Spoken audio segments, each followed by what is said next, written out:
शेवटी नॅनूच्या लग्नाचा तो सोन्याचा दिवस उजाळला आणि राहुल भाऊ, प्रणव भाऊ आणि मी सकाळी सकाळी एवढं तयार होऊन निघालो की जसं आज आमचंच लग्न आहे.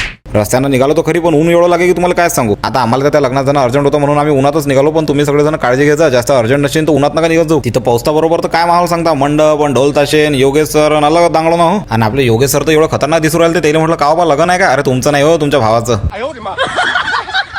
मग काय थोड्याच वेळात मंडपात नवरा नवरीची रॉयल एंट्री झाली. मग काय सगळे लोक मंडपात येऊन बसले आणि शेवटी एक वेळचं नॅनोचं लग्न लागलंच. आता खऱ्या अर्थानं हे व्लॉग म्हणजे एक प्रकारची आठवणी आहे बरं. म्हणजे तुमचं एंटरटेनमेंटचं एंटरटेनमेंट आणि आमची आठवणची आठवण, म्हणजे एक तीर में दोन निशाण. म्हटलं आता एवढ्या उन्हात इतके दूर तर आलो, पण जास्त काही टाइमपास करायला पुरत नाही. पहिल्याच पंक्तीत जेवायला बसून दो. आता माझ्यासोबत दोस्ती करून नॅनो किती फायदा पहा बरं. तो क्रिएटर नसताना त्याच्या लग्नात आपले शुभम भाऊ Sultane, RB virus, CB virus, Datta भाऊ पूरकर. सांगा बरं आता. पण एक तुम्हाला सांगतो, लग्न करणे काही सोपं काम नाही बरं. ते कहावत बरोबरच आहे, लग्न म्हणते करून पाय, घर म्हणते बांधून पाय. आणि पोराच्या लग्नापेक्षा तर पोरीचं लग्न खूप जास्त महत्त्वाचं असते. कारण की पोरीच्या लग्नासाठी तिचा बाप आपल्या आयुष्यभरची सगळी कमाई त्या लग्नात लावून देते. आणि एवढं झाल्यावर काही लोक एवढे लिचड असतात की त्या लग्नात जाऊन भाजीच नाही जमली, नियोजनच नाही जमलं, असं त्या लग्नाला नाव ठेवतात. लग्न वगैरे झालं आणि योगेश सरला म्हटलं चला योगेश सर येतो. मग आता याच्यानंतर आम्ही कुठे कुठे गेलो आणि काय काय माहोल केलं हे पाहण्यासाठी तुम्ही मला फॉलो करून ठेवा. कारण की तुम्ही जर मला फॉलो नाही केलं तर पुढचे व्लॉग तुम्हाला दिसत नाही आणि मग तुम्ही भेटल्यावर माझ्याच पट्टा पाडता एवढा व्लॉग नाही टाकू राहिले का असं. आपण भेटू पुढच्या व्हिडिओमध्ये. तेव्हापर्यंत चिंता राही ना भय. बोलो गजानन महाराज की जय.